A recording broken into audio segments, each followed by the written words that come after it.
So we've done a few examples. We've shown how the general market kind of operates under basically these fundamental laws over and over again, at least in the examples that I've shown so far. And we've also understood that it's any time frame, any market, and that has really at this point should be solidified in your mind forever. And you should never have the feeling that you're basically missing a market or that you should be trading any one thing because you heard it from a mentor or an Instagram post or anything like that or a YouTube video, because it's not needed. That's not what a trader does. A trader understands how the market's moving in terms of the stuff that he looks for, context. He understands what the composite operator wants to get involved, something that you're learning to do right now and are going to keep learning. And then he gets himself positioned with proper risk defined, manages, and makes money. Okay, so here's another example. We're going to do this a little bit quicker. But again, as you look at this, where do your eyes go in terms of drawing the MBs? Where are the MBs? Where do they exist? And what happens from this move? So again, similarly, just like we just did, your MBs should be basically through this high, right? That could be an MB. That's like the easiest, bigger one.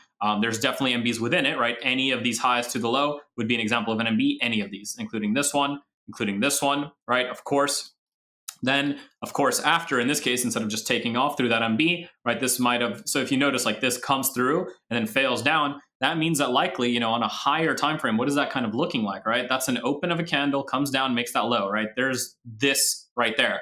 Then on the next candle, it might come up, comes up to this high and then comes down and kind of closes around here. So what's actually happening there is that next candle, as it comes down or whatever, right, it might open up. It looks like it comes up a little bit. So it actually like does something like this.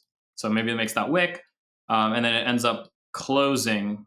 Let's say it just ends up closing in here, right? So it just comes down, and then it closes around there, right? And does something like this, right? And then you just end up having a down, and then this is, that next candle is an up candle, right? So it's actually, here, I'm just gonna draw it next to it. So if that's the high, you have that down candle pushed down, so that's just the low, right? There's that down candle, and then the next candle, you can see it opens, right? Of course, like down here, because that's how we're thinking about the price, comes up to this high, kind of wicks through it, and maybe closes somewhere around here. So like this candle might end up closing like around there, but the wick looks like this, right? So this is one of those examples where, an up candle might become the demand of a higher time frame because this one was not able to have that demand validify itself, right? But then inside of that, once again, as we keep drawing these, so your eye should go to the ones that actually end up working, you have this overall MB that was forming. And again, within the overall forming MB, you should have earlier validified demand zones or MBs. So this one could be an example of that, or even better, this one could be an example of that, right? Right here, because in this scenario here, you have an MB that validifies itself within a larger unvalidified MB at the moment.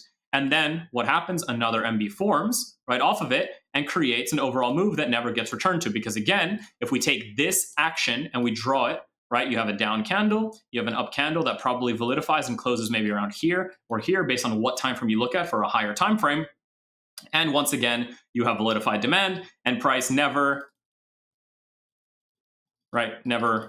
returns to that price, and a true move comes out of that market, right? So those are good examples. And the reason I drew it like this is because, again, this exact example where you have unvalidified with a validified followed by another one is actually the exact example that we have here again. You have an overall unvalidified one yet, which is the higher time from demand. Inside of it, you have an earlier validified MB, and then another one starts forming, and that one could be forming under another unvalidified one, maybe like if there's something like this going on, right?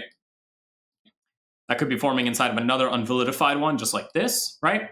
But again, that lines up exactly for what we're doing. So like if we look at the exact example we're looking at here, that's what you're having happen out of this. You have the validified one here, MB, and MB forming, or that could be happening inside of this unvalidified one, right? So that's that example from the one just above that I just drew. So you can go back, pause it, look at it, go back, just see it, do it over and over again. You can even pause this and take a look yourself and see what other MBs you could find, because there's others, of course, right now that we're going to look at in a second.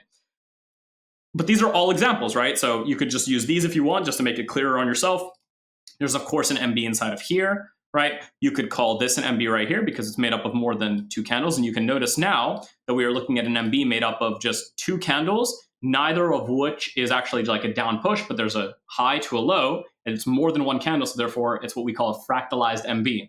But also, it's a simple MB. That's all it is. And that could be happening within the unvalidified MB here, right? That, because again, that's what you're seeing right now. That's all I'm trying to show you right now, is that the price on repeat does a version of what you're seeing right here every single time. That's not what we're using just yet for trading or for entries, but it's giving you a proper understanding of how demand truly comes into a market, right?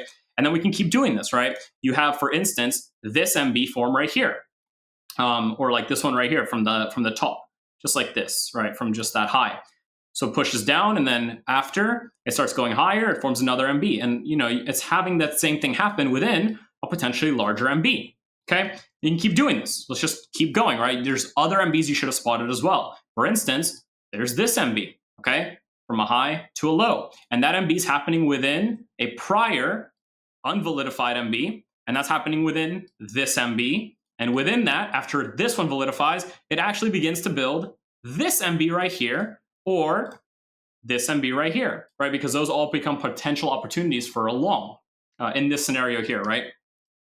Let me go like this. Yeah, so there you go, right? So, and again, you should all start seeing that there is the same thing playing out here, where within prior unvalidified, whether it's there, within prior unvalidified MBs, you start getting validified MBs, followed by validified MBs that then go on to make moves. Or validified MB within another unvalidified one, which then becomes validified, and this one's validified, and then you have another MB.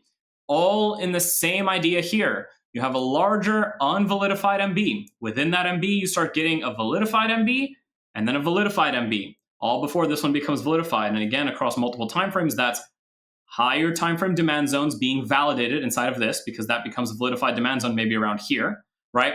This becomes a validified demand zone maybe around here, which validifies the bigger MB, which becomes a higher time frame, and later on, validified demand zone later as that time frame delivers. And then around maybe this point here,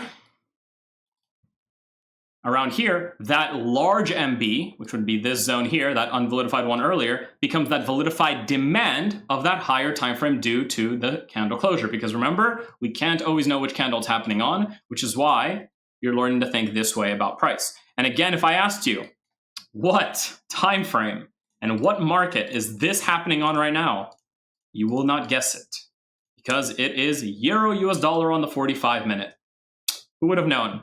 And again, you can see I've just marked up a few of those MBs prior, and you can see as I marked them up for you guys just now, a lot of them line up. They're a lot similar, and they all follow the same premise over and over and over again. That's what forms true demand. And now again, as we hop to a higher time frame and we kind of zoom out a little bit and we look at those same zones, and now in this case, we're looking at a Euro US dollar on the 4-hour, you can see how firsthand those same zones become validified demand zones, some of which price never reaches back to, and some of which price what the fuck, what am I saying?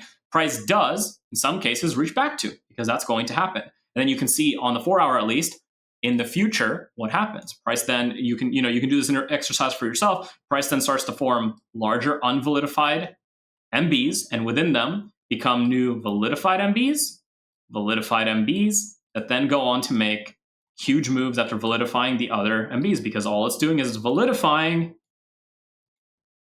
supply and demand, or in this case, validifying demand. And if I go to an even higher time frame, you see the exact same thing. All of a sudden, a lot of the zones don't fully line up. They don't fully showcase the exact principle of this every single time. Instead, they become broken up between a few candles. Some are just through the wicks of the candle, some are higher up, and then you get your very, very nice push off of the further validification of demand, right? Or of bigger MBs on a higher time frame that then don't get traded back to, and price takes off for a given move, right? And this actually right here is the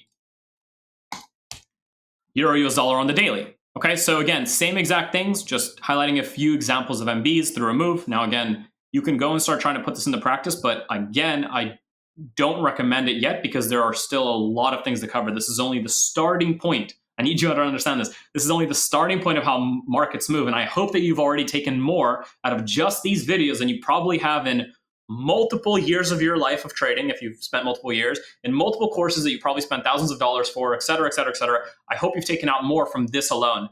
And I suspect that you have, because again, I'm trying to show you firsthand what actually creates moves and trends and proper trends and how it operates, and that it happens on everything. Now we're going to talk about the stuff that I directly traded Next video, we're going to get even better at this and show examples of how it's kind of being used live by me, but it's not everything yet.